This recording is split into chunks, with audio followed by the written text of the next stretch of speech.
Drug abuse and addiction is a major concern in Afghanistan. Known as an already unstable country, Afghanistan is hard enough to control.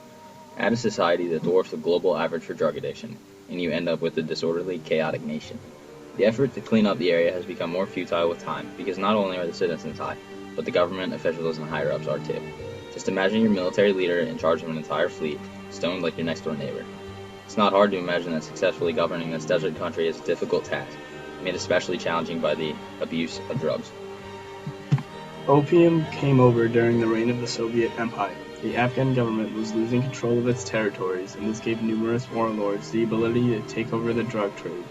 What was the sole purpose to all this? It was going to gain enough money to purchase weapons and ultimately take down the USSR. When the Soviet regime collapsed, Mujahideen fighters quickly rebelled against each other, still thirsty for vengeance. This bumped drug trades up, higher to finance a small-scale civil war for control. Afghanistan is recognized as the world leader in opium production. The illegal and lucrative substance found in heroin and morphine is produced almost entirely in Afghanistan. According to BBC News, 95% of the world's opium is produced in Afghanistan, with nearly 7,000 metric tons exported in 2009. Though a large cut in 2010, nearly half the opium production, the reason being was not because of the military involvement. Instead, the cut was largely due because of a disease, and according to Global Voice Online, opium production is set to increase in 2011. Afghanistan has racked up billions of dollars. Now, take a second to understand how this money is delegated. The majority of it is given to drug traffickers, warlords, insurgents, smugglers, and the smallest portion is given to the farmers. Opium aside, Afghanistan is also responsible for being the third highest gross producer of hashish. An alarmingly high rate of addiction has been seen in its citizens. Afghan refugees returning from Iran and Pakistan have been influenced to use the opium, obviously without medical direction. A shocking one-tenth of the population, ages 15 and 64, are addicted to heroin. Without any proper rehabilitation clinics, this number only increases dramatically. According to the Independent Research Network, from 2005 to 2009, the number of heroin addicts jumped 140%, and the number of opium users almost doubled. What's especially dangerous are the low prices of bags of heroin, marked at $2.80. Because of Afghanistan's dirt-poor society, a cheap and quick escape is very tempting. It's also important to note that many filmmakers and politicians agree that the addiction to opium and heroin is due to U.S. troop involvement, arguing that they hadn't had these issues under communist or Taliban rule. Sure, drugs help the economy out. They allow for luxuries and elegant lifestyles for some, and the ability to put food on the tables for others. But at what price do these comforts come with, though? Villagers used to have livestock and wheat farms. Nowadays, they rely on poppy cultivation. As quoted in From Holy War to Opium War, author John Goodhand makes a valid point. The cultivation of poppy generated greater profits than wheat farming for the villagers due to higher yielding possibilities with less land and water, and greater demand for the profitable drug trade of the highly valued opium compared to poppies. Poor villagers saw this as a good investment opportunity as it meant for efficient farming of one product, with the possibility of creating economic stability in their villages. Aside from addiction, drug usage has led to different social status quos among the villagers of Afghanistan. This has had a great impact on societal development. Capable men are now in charge, whereas before it was the elderly who were revered for their wisdom. Older folk are given no respect and are now considered as an annoyance.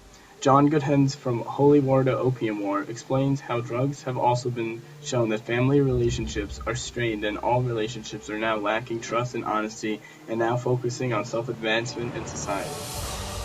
Government has also seen damaging changes since opium production has increased. Since the Taliban's ban on opium ended in 2001, opium production has increased dramatically from 185 tons in 2001 to 3,400 tons the next year, according to thehistorycommons.org. Because there's a correlation between the stability of a nation and the popularity of drug usage, Afghanistan is considered shaky. Without implying that the Taliban were a positive influence, they did, however, control drugs. That alone created order, as the government had a strong and not drug-driven grip in Afghanistan. Taliban do not control the government. The strong presence of order and regulation is not present. Moreover, the government and police officials in control of Afghanistan now are heavily linked to the drug trade. Few of these assailants are ever caught because they are the law. Yet occasionally some light is shed on the darkest shadows and these people are arrested. In November 2010, 11 officials, including a police chief, were arrested on possession charges as well as direct links to insurgents. As Reuters states, Afghanistan ranked 176th ahead of only Somalia in Transparency International's Corruption Index issued last month. Yesterday's drug lords are today's cabinet ministers. The problem in Afghanistan is not simply the addiction to drugs. There are many other aspects to the problem that other countries with drug addiction, such as America, do not face. With the recent downfall of the repressive Taliban rule, a less aggressive Karzai administration has left the availability to obtain and the ease of cultivating opium much easier. Both programs have made countless efforts to fight the lucrative trade. The effort on the Afghan side has been less attentive.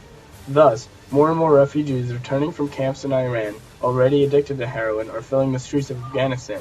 This makes governing the country to its full potential easier said than done. Extremely abundant amount of opium and low costs, and you have a market where the supply creates demand. UN's Jean-Luc Lemaitre explains it as the Coca-Cola effect, because the more cheap drugs that are readily available to the already suffering public, the more Afghan citizens become addicts. The severe poverty makes it even more enticing to use a cheap escape getaway. Plus, a common addiction to heroin found in many of the government bodies as well as the military and police officials, which has its own detrimental effects, makes it hard for opium and heroin to disappear, or at least have a large decrease in production and consumption. Thus, it is hard for the government to administrate a miserable and high public. With internal corruption itself, it's no wonder why the economy as well as the living conditions are lackluster in Afghanistan. The people as well as the government are addicted to heroin. It's a lucrative market for the producers, and it controls several aspects of Afghan life. Because of harsh conditions of life in Afghanistan, the users use any money that they can find not to put food on the table for their kids, but for more bags of heroin. With such a public, the government cannot and will not have a grip on a successful future for Afghanistan. Heroin and opium is not solely responsible for Afghanistan's brutal conditions. It plays a major role corrupting the government as well as the public.